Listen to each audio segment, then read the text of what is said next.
Bismillahirrahmanirrahim. My name is Saleha Zulfikar. Welcome to my channel Grow with Saleha. Today's topic would be the Restoration Age. But only we will cover two subtopics regarding the Restoration Age. What are those? एक history को discuss करेंगे कि history में actually क्या हो रहा था, और हिस्ट्री रिगार्डिंग व्हाट के किंग्स के साथ क्या हो रहा था, गवर्नमेंट में क्या हो रहा था, मोनार्की का क्या हाल था, और कौन कौन सी कॉन्फ्लिक्ट्स चल रहे थे सोसाइटी में। क्यों ये बहुत ज़रूरी है? क्यों? क्योंकि जो लिटरेचर हम पढ़ रहे हैं ना, राइटिंग्स होती हैं ना, ये जो बुक्स लिखी जाती हैं इसी को लिटरेचर कहते हैं ना। तो ये किस बारे में लिखी जाती हैं? इसी बारे में लिखी जाएंगी ना कि उस दौर में क्या हो रहा था। तो ये लिटरेरी डेवलपमेंट्स, सोसाइटी के चेंजेस और हिस्ट्री को जानना इसलिए बहुत ज़रूरी है। दैट्स वाई मैंने इन पे सेपरेट वीडियो बनाई हुई है, ये वाली। तो अब हम हिस्ट्री को पढ़ने वाले हैं। तो हिस्ट्री में क्या हुआ था, काफ़ी पहले से हिस्ट्री बता रही हूँ। ये नहीं कि मैं सिर्फ इससे पहले क्या हुआ था, नहीं, मैं एलिजाबेथन एज से भी पहले जा रही हूँ।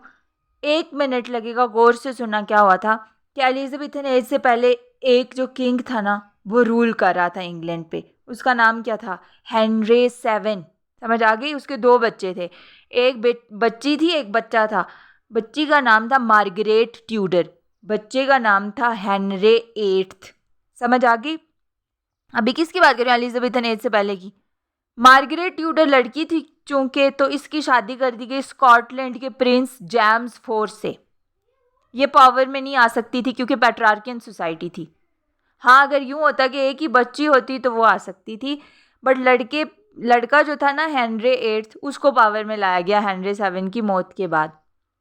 जब हेनरी 8 था ना पावर में, तो उसकी तो एक ही बच्ची थी, उसका नाम था एलिजाबेथ, जो कि बाद में एलिजाबेथन एज में क्वीन थी, रूल कर रही थी, इसलिए उसको एलिजाबेथन एज भी कहते हैं।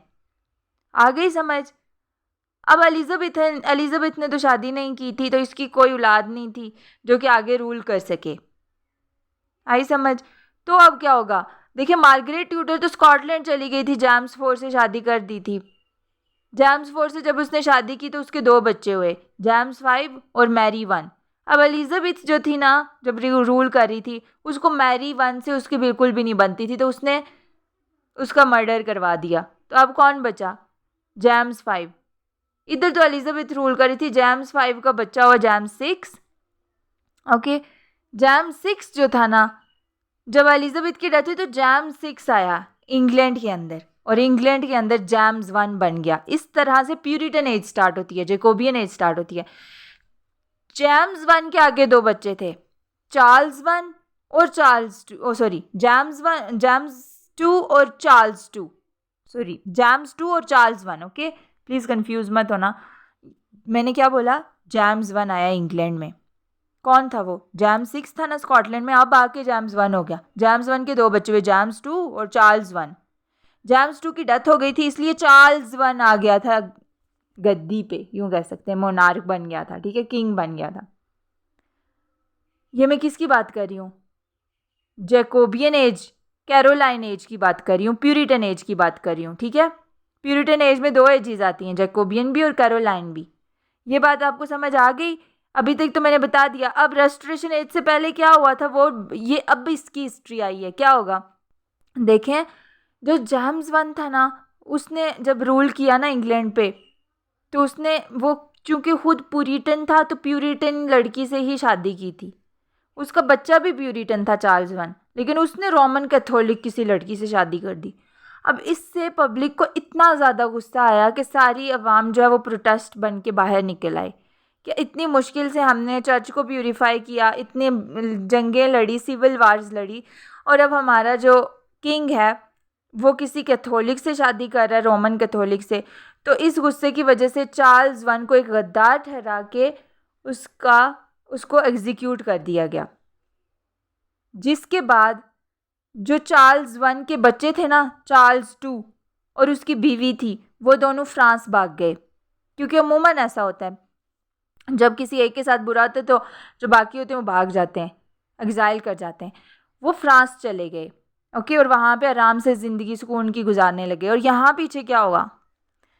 पीछे ये हुआ कि प्यूरिटन्स ने जो जंग लड़ी उसका जो लीडर्स था वो क्रोमवेल था। आपको पता है मैंने प्यूरिटन एज में बताया था कि मिल्टन और क्रोमवेल की बहुत दोस्ती थी। क्रोमवेल देखें अब जब वो चला गया ना तो मोनार्की तो ख़त्म हो गई ना, किंग क्वीन सारा कुछ ख़त्म हो गया। अब जो गवर्नमेंट है ये रिपब्लिक गवर्नमेंट है, इसको ये जो प्यूरिटन की गवर्नमेंट है और इस पे कोई किंग नहीं रूल कर रहा, इनका एक लीडर है जो फर्जी तौर पे प्रोटेक्टर बना हुआ है, लॉर्ड बना हुआ है इंग्लैंड का। ठीक है, आपको पता प्यूरिटन ऐसे थे कि उनको ये बिल्कुल भी पसंद नहीं था ये थिएटर में ड्रामाज वगैरह परफॉर्म करवाना। ठीक है, इन्होंने इस पे बैन करवा दिए थे, थिएटर क्लोज हो चुके थे। अब क्या हुआ कि इंग्लैंड की आवाम तो खुश थी अभी थोड़ा, क्रोमवेल जब रूल कर रहा था, लेकिन जब क्रोमवेल का बच्चा आया ना, रिचर्ड क्रोमवेल, तब ये मसला खड़ा हुआ क्योंकि वो बहुत ही नाअहल किस्म का था। वो काफ़ी मतलब पागल तस्वर किया जाता था, लोग उससे बिल्कुल भी खुश नहीं थे। तो लोगों ने उसके खिलाफ प्रोटेस्ट किया और फिर चार्ल्स टू को दोबारा फ्रांस से यहाँ बुलाया गया, मोनार्की दोबारा से आ गई। देखें किंगशिप ख़त्म हुई हुई थी, मोनार्की ख़त्म हुई हुई थी, और मोनार्की कितने साल लाइक 1649 में ख़त्म हो गई थी। 1649 से 1660 तक के पीरियड को कहते हैं कॉमनवेल्थ पीरियड, जब क्रोमवेल रूल कर रहा था। इंटरग्रेनम भी कहते हैं, आई थिंक मैं इसको गलत प्रोनाउंस कर रही हूँ, लेकिन आप यहाँ से स्पेलिंग चेक कर लेना। ओके, इंटरग्रेनम या फिर कॉमनवेल्थ पीरियड कहते हैं इस एज को, क्योंकि इसमें कोई मोनार्क नहीं था इंग्लैंड में। बहुत इंपॉर्टेंट है, काफ़ी बार पूछा जाता है। 1649 से 1660 तक के पीरियड को क्या कहते हैं? Commonwealth period. जब क्रोमवेल एज ए लीडर तो था प्यूरिटन, लेकिन क्या था? किंग नहीं था। किंग दोबारा क्यों? क्योंकि लोग इससे बहुत तंग आ गए थे, क्योंकि ये जो प्यूरिटन्स थे ना, ये बहुत ही बोरिंग थे, कोई प्लेजर को एंजॉय नहीं करने देते थे, बहुत स्ट्रिक्ट हो गए थे, लोग इनसे तंग आ गए और फिर उन्होंने दोबारा से किंग को बुलाया, चार्ल्स टू को। अब देख, मैंने आपको बताया था ना, चार्ल्स टू तो भाग गया था, वापस आया ना जब फ्रांस से, तो फ्रेंच लिटरेचर का उस पर इतना इन्फ्लुएंस था, उसने थिएटर सारा कुछ खुलवाया। लेकिन क्या मसला हुआ, ये बहुत इंपॉर्टेंट है। चार्ल्स टू तो आ गया, लेकिन मसला क्या हुआ कि देखें हमारी हिस्ट्री के अंदर जो इंग्लिश की ट्रेडिशंस चल रही थी, इतना बड़ा नाम Shakespeare, Milton, Edmund Spenser, Christopher Marlowe, Ben Jonson, इनमें से किसी को भी फॉलो नहीं करने दिया उसने। ट्रेडिशनल लिटरेचर की का खात्मा हो चुका था। अभी जो लिटरेचर चल रहा था वो क्या था? फ्रेंच लिटरेचर का इन्फ्लुएंस चल रहा था। लोग जो हैं उन्होंने ये सब कुछ छोड़ दिया। ये जो प्यूरिटन्स कहते थे ना, moral values and blah blah blah boring, ये रिलीजन को पाक करना है, इंसान को फ्री होना है, ये सब कुछ ख़त्म हो गया। अब फ्रेंच लिटरेचर से उन्होंने क्या सीखा कि वो प्लेजर पे बात करने लगे, ओके, इंजॉयमेंट पे, फ्री लिटरेचर। लेकिन इस तरह का कुछ भी नहीं था, like moral values and all religious values, ये सब कुछ ख़त्म कर दिया। एलिजाबेथ सारी ट्रेडिशंस ख़त्म कर दी। कॉमनवेल्थ पीरियड, सॉरी मैं स्लाइड मूव करना भूल गई। कॉमनवेल्थ पीरियड में मैंने आपको बता दिया क्या हुआ, ठीक है, यहाँ से आप पढ़ लीजिएगा। रीओपनिंग ऑफ थिएटर्स हुए, ये भी मैं आपको बता चुकी हूँ। इंट्रोडक्शन भी मैं बता चुकी हूँ कि इंट्रोडक्शन आई थिंक मैंने नहीं बताया।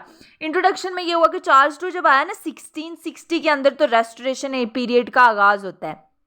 पीछे मैंने क्या बताया? कॉमनवेल्थ पीरियड बता चुकी हूँ।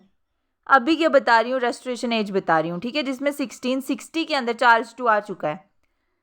मसला क्या हुआ कि ओके एक और नाम है, देखिए रेस्टोरेशन एज को एज ऑफ ड्राइडन भी कहते हैं। जैसे देखिए ना, मैंने पीछे बताया था प्यूरिटन एज को एज ऑफ मिल्टन भी कहते हैं, एलिजाबेथन एज को एज ऑफ शेक्सपियर भी कहते हैं, अच्छा डार्क एज को एज ऑफ चौसर भी कहते हैं। तो वो क्यों कहते हैं? क्योंकि एक प्रोमिनेंट लिटरेरी फिगर जो होता है ना, उसने बहुत ज़्यादा काम किया होता है या बहुत ज़्यादा फेमस होता है। यहाँ पर भी एक है जॉन ड्राइडन, जो इस एज को रिप्रेजेंट करता है, इस वजह से इसको एज ऑफ ड्राइडन भी कहते हैं। उसके बाद क्या हो गया, देखें प्यूरिटन्स का कोई कंट्रोल नहीं रहा, सब कुछ रिजेक्ट हो गया। दोबारा से कंट्री में फ्रेंच का इन्फ्लुएंस आ गया, मोनार्की आ गई, इस तरह से फ्रेंच इन्फ्लुएंस, देखें मैंने इसको भी डिस्कस किया हुआ है। उसके बाद आगे आ जाता है कि एलिजाबेथन मॉडल्स जो थे ना, हमारे इंग्लिश मॉडल्स जो थे, उन सबको भी बुला दिया गया। मसला सिर्फ ये हुआ, फ्रेंच का इन्फ्लुएंस आ गया, फ्रेंच और इंग्लिश में लाइक वो हो गया कि लाइक हमारा अपना ओरिजिनलिटी एक किस्म की जो थी ना, वो ख़त्म होने लगी, फ्रेंच लिटरेचर का इन्फ्लुएंस आ गया। उसके बाद क्या हुआ,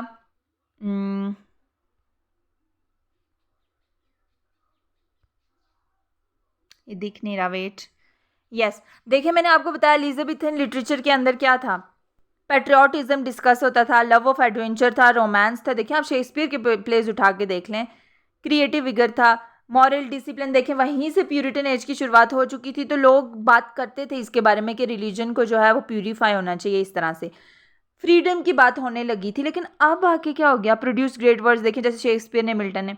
रेस्टोरेशन पीरियड में और एलिजाबेथन लिटरेचर में क्या फ़र्क है, वही बताया ना आपको कि कैसे एलिजाबेथन वैल्यूज़ खो चुकी थी और फ्रेंच का इन्फ्लुएंस आ गया था। ओके, और देखें अब एक और इम्पॉर्टेंट बात, प्यूरिटन एज के अंदर मैंने आपको बताया था कि थिएटर बंद हो गए थे। थिएटर बंद होने की वजह से ड्रामाज में बहुत बड़ा डिक्लाइन आया था। मैंने इससे पिछली वीडियो डिस्कस की हुई है, वो आप प्ले लिस्ट में जाके चेक कर सकते हैं कि कितना बड़ा डिक्लाइन आ गया था ड्रामा के अंदर। लेकिन अब क्या हो रहा था, अब वापस से क्योंकि थिएटर खुले और ड्रामा दोबारा पीक पे जाएगा। जब हम ड्रामा पे अलग वीडियो बना के डिस्कस करेंगे तब मैं इसको डिटेल में डिस्कस करूँगी। उसके बाद क्या हुआ, दो न्यू कैरेक्टरिस्टिक्स आ गई लिटरेचर के अंदर। देखिए हम लिटरेचर पढ़ रहे हैं तो लिटरेचर को डिस्कस करना बहुत इंपॉर्टेंट है कि उसके अंदर क्या चेंजेस आए थे, बहुत इंपॉर्टेंट है। देखिए किसी भी एज के अंदर अगर हम बोलें रेस्टोरेशन एज के लिटरेचर कैसा था तो ये हमें ज़रूर पता होना चाहिए। तो पहली कैरेक्टरिस्टिक थी रियलिज्म। लेकिन मसला क्या था कि रियलिज्म को तो डिस्कस करते थे, अच्छा सोसाइटी में ये हो रहा है एज इट इज़, वो लिख देते थे।